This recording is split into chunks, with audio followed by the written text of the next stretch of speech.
আজকে দুপুরবেলা রান্না হবে যে তেলাপিয়া মাছ। তো এক নাগারে রুই কাতলা খেতে খেতে আর ভালো লাগছে না, তো মাছগুলো কেটেই নিয়ে এসছে। আর এখানে ভালো করে ধুয়ে নুন হলুদ মাখিয়ে নিয়েছি। এতে তেল গরম বসিয়ে দিয়েছি। কড়াইটা একটু ভালো করে গরম না হলে না মাছগুলো লেগে যাবে। Hello everyone, welcome back to my channel Rajnandini blog চ্যানেলে তোমাদের সকলকে জানাচ্ছি অনেক অনেক স্বাগত আর অনেক অনেক ভালোবাসা। তো আশা করছি সবাই খুব ভালো আছো, সুস্থ আছো, আমিও ভালো আছি।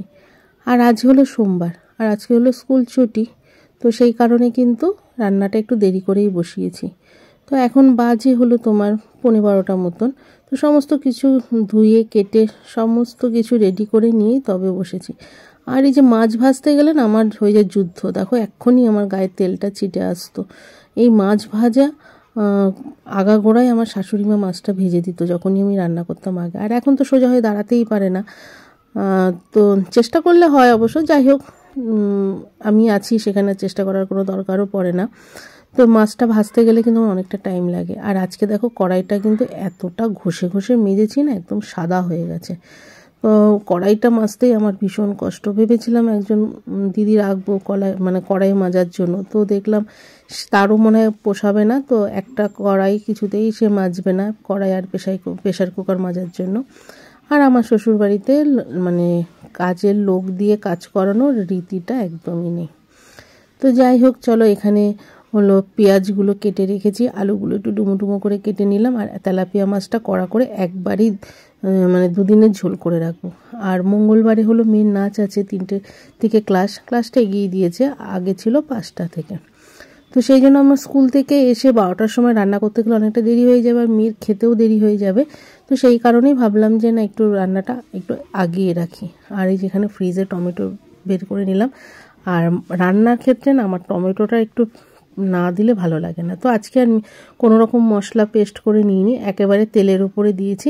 এখানে জিরে ফোড়ন দিয়েছি, শুকনো লঙ্কা, তেজপাতা আর জিরের গুঁড়ো, ধনের গুঁড়ো, আর এখানে তোমার হলো স্বাদ মতন লবণ। আর টমেটোটা দিয়ে একটু ভালো করে কষিয়ে নেব। জিরের গুঁড়ো দিয়েছি, আর টমেটোটা একটু বেশি দিলে না আমার বেশ ভালো লাগে আর কি, তরকারি কালারটা বেশ ভালো আসে। আর একটু ঢাকা দিয়ে রেখে দেবো, তাহলে পুরোটাই মজে যাবে। আর এখানে তো মাছটা তো কড়া করে ভেজেই নিয়েছি।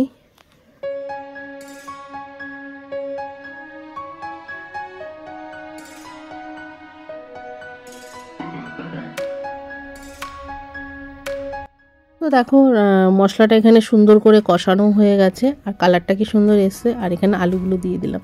আর এই আলুগুলো না এত ভালো খেতে, তো ভাবছি একদিনকে আলুর দম করবো। আর এই আলুগুলো দিয়ে আলুর দম করলে না খুব সুন্দর লাগবে খেতে।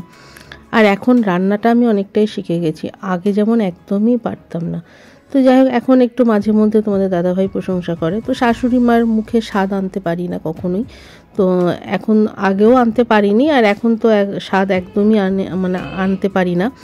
যতই আমি ভালোভাবে রান্না করি না কেন, কিছু না কিছু খুদ একটা না একটা বেরিয়ে পড়বে, সে আমি যত ভালোভাবেই রান্না করি না কেন। তো যাই হোক, এটা আমার মানে ব্যর্থতা আর কি।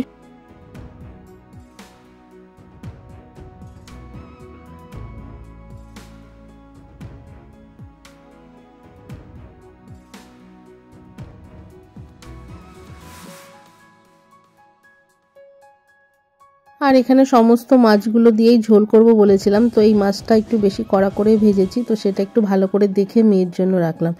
আর আমার মেয়ের জন্য একটা করে মাছ ভাজা অবশ্যই রাখতে লাগে আর কি। আর মাছ ভাজা দিয়ে ভাত খেতে ঘি দিয়ে ভীষণই ভালোবাসে। তো ও অবশ্য দুপুরবেলা খাবে না, তো রান্না করেছি ঠিকই, কিন্তু হট করে মা ফোন করে বলল যে মেয়েকে পাঠাতে ওই বাড়িতে, বাপের বাড়িতে খাবে। আর যেহেতু বাপের বাড়ি কাছেই একদম, মোটামুটি রান্না কমপ্লিট। তো মাছটাকে নামিয়ে একটু তোমার উচ্ছে ভাজার ইচ্ছা আছে। আর কালকে রাত্রে বিট কেটে রেখেছিলাম, সেটা কিছু করা হলো না। আর দেখো মাথায় একটু সামান্য হেনা দিয়েছি। আর এই যে কুলগুলো নিয়ে এসেছিল না, রান্না করতে করতে কুল খাচ্ছি। আর মেয়ে গেল বাপের বাড়িতে, ও দুপুরে ওখানে খাওয়ার নিমন্ত্রণ, তো মেয়ে আর খাবে না, আর আমরা 3জন। তো মাছের ঝোলটা তো বড় করেই করলাম। আর দেখি বড় করে বলতে একটু ঝোল ঝোল করেছে, কষা কষা করে নিয়ে আর কি। আর ধনে পাতা মেয়ে খায় না, তো সেই জন্য আলাদা করে ধনে পাতা দেবো। আর তোমার দাদাভাই আবার ধনে পাতাটা ভীষণ ভালোবাসে। আর স্নান করতে অনেকটা দেরি হয়ে যাবে। আর দেখো কানিয়ে নাকে সব খুলে ফেলেছি, আর ওই যে নাকে যে এটা গিফট করেছিল তোমার দাদাভাই, আমার এখানে নাকে পড়লেই কেটে যাচ্ছে, ওটা আবার সোনার দোকানে নিয়ে যেতে লাগবে, আর এক ঝামেলা। তো দেখি এবার শুধু মাছের ঝোল দিয়ে খেলে কেমন লাগে। তো আর একটা কিছু করে তারপরে যাবো স্নান করতে। আর দেখো মাথার হেনাটাও শুকিয়ে গেছে, আর কুলগুলো প্রচন্ড মিষ্টি। এই দেখো এখানে ধনে পাতা দিয়েছি, আর এটা কড়াইতেই রেখে দেবো, দেওয়ার সময় সুবিধা হবে, নাহলে ভেঙে যাবে। আর এই যেখানে আলাদা করে তুলেছি ধনে পাতা ছাড়া। আর এখানে দেখো আর একটা ছোট কড়াই বের করে নিয়েছি, আর এই কড়াইটা তো মানে কোনো কিছু ভাজা করতে গেলে না পুড়ে যায়। আর এই যে উচ্ছেগুলোকে একটু ভেজে নিচ্ছি, আর এটা না মাছ ভাজার অনেকটা তেল ছিল, তো সেই তেলটা দিয়ে এই যে উচ্ছেটা ভেজে নিয়েছি। আর বিট হলো কেটে রেখেছিলাম, 2 সপ্তাহ হলো বিট ফ্রিজে রয়েছে, একদম সরু সরু করে কেটেছি। আর এই মটরশুঁটিগুলো অনেক দিনই রয়েছে। তো দেখো বিটের এই জলের কালারটা না, মানে ধুলে যে জলে যে কালারটা আসে খুব সুন্দর লাগে আমার। তো বিটটাও ভাজা করে নিলাম, আর তেলটা রেখে দিলাম না, ওই তেল মাছের তেলটা থাকবে তো পড়েই থাকবে, পরে আমাকে আবার ফেলে দিতে লাগে। তো দুপুরবেলা রান্না খাওয়া দাওয়া সমস্ত কিছু কমপ্লিট করে এই যে চলে এসেছি রান্নাঘরে। আর এখন করব হলো একটু আদা চা দিয়েছিলাম কুড়িয়ে, তো এটা দেবো এই চায়ের মধ্যে। তো আদা চা করবো, গলাটা কি মোটা মোটা লাগছে আমার। তো এখন বাজে হলো তোমার 7:30 বাজে। তো এখন জল ভরবো, লিকার চা করলাম আদা দিয়ে। তো আমি একটু পরে খাবো, জলটা ভরে নিয়ে তারপরে খাবো। তো মাথায় হলে হেনা দিয়েছিলাম, তারপরে আবার তেল দিয়ে দিয়েছি। 3-4 বছর আগে কালার করেছিলাম, সেই কালারটা এখন একদমই বাজে হয়ে গেছে। তো ভেবেছিলাম এবার করব, তো মেয়ের পরীক্ষা করে তো আর করাই হলো না। তো সামনে পুজো যখন আসবে তখন করবো আর একবার নতুন করে কালার। তো আবার চুলটা বেরিয়ে আছে, ঝুলপি বেরিয়ে আছে। তো একটুখানি দুধ দিয়ে নিলাম, দুধ জাল দেবো, তো সেই জন্য আদা চা করার মধ্যে মানে লিকার চা করবো, তার মধ্যে দুধ দিয়ে দিয়েছি, চা নেবো।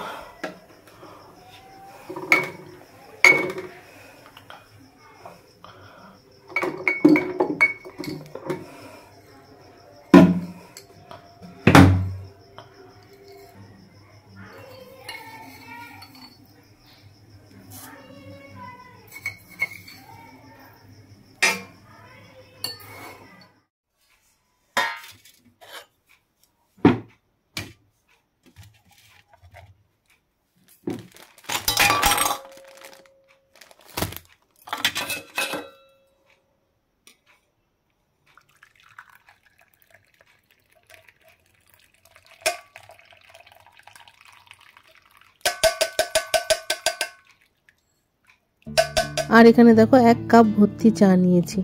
আর তার আগে করলাম জল তুললাম, আমাদের এখানে 7টায় জল আসে, জল তুলেছি, সন্ধ্যা দিয়েছি। আর মেয়ে এখনও আসেনি, মেয়ে রাতে খাওয়া দাওয়া করে আসবে। আর তারপরে যে শাশুড়ি মা চাটা খেয়ে টিভি দেখে তারপরে গেল শুতে। আর এখন বাজে হলো 8টা। তো আমি 8টার সময় চা খাচ্ছি, আর এখানে দেখো একটা পাউরুটি রয়েছে, তো এটা দিয়ে খাবো। তো ডেটটা একটু দেখে নিচ্ছি, তো 2-3 দিন আগে এনেছিলাম, মনে থাকে না, মাথার মধ্যে এত হিজিবিজি চিন্তা থাকে না, সে আর বলার কথা না। আর এই যে দেখো আমার মেঝেতে যে কাপড়গুলো পরে আছে, এটা আমার সবসময় পরে, আমি গোছাবো তার 10 মিনিট পর আবার এরকম ভরে যায়। তো সেই কারণে এটার দিকে কেউ তাকিও না, এরকমই থাকে, অপরিষ্কার করলেও অপরিষ্কার হয়ে যায় আর কি। তো আমার যা বলে এটা নাকি আমার কারখানা। তো ডেটটা দেখে আসলাম, দেখলাম আর কি। আর তারপরে এই যে ছিঁড়তে পারছিলাম না, কাঁচিটার খোঁজ করতে গিয়েও কাঁচিটাও পেলাম না।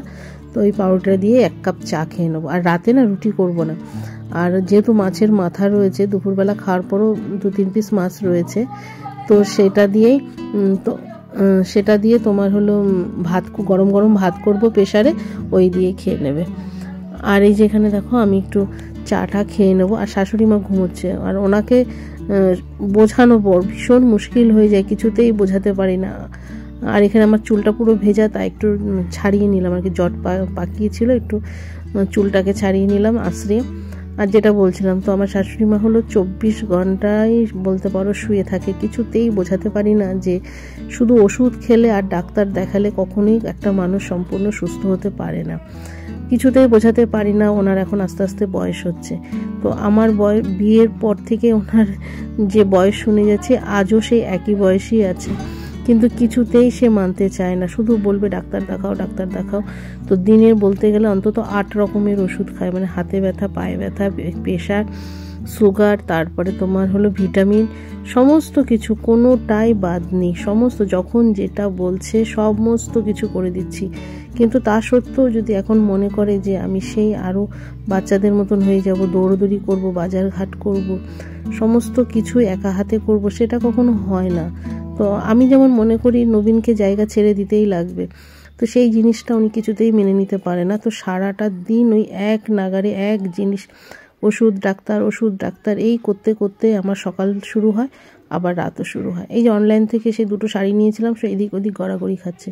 তো নেওয়ার পর ভাবছি যে ভুলই করলাম, তো ওটাকে তুলে রাখছি। ঘরে কিছু ব্যাগ ছিল, সেগুলোকে সমস্ত গুছিয়ে রাখলাম, আর বক্সের ভেতর পরিষ্কার করলাম, মানে বক্স কাটের ভেতরটা পরিষ্কার করতে গিয়ে শাশুড়ি মার একটা হাগিসের প্যাকেটও পেয়ে গেলাম। তো বেশ ভালোই হলো, ওটা রেখেছিলাম হয়তো আমি খেয়াল ছিল না, তো একটা এক্সট্রা প্যাকেট হয়ে গেল, ভালো হলো, পরিষ্কার করতে গিয়ে জিনিস পেয়ে গেলাম আর কি।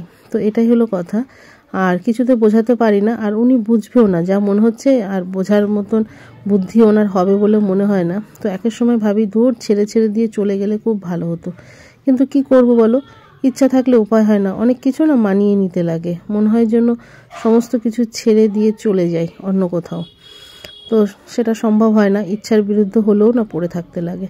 তো যাই হোক, দেখো ঘরটা একটু গুছিয়ে নিলাম, আর এখানে হলো ধনেপাতা, মানে 2-3 আটি ধনে পাতা নিয়ে এসেছিলো, সেই ধনে পাতার মধ্যে তো অর্ধেক হলো জংলি গাছপালা, আর সেগুলোকে বসে বসে পরিষ্কার করছি।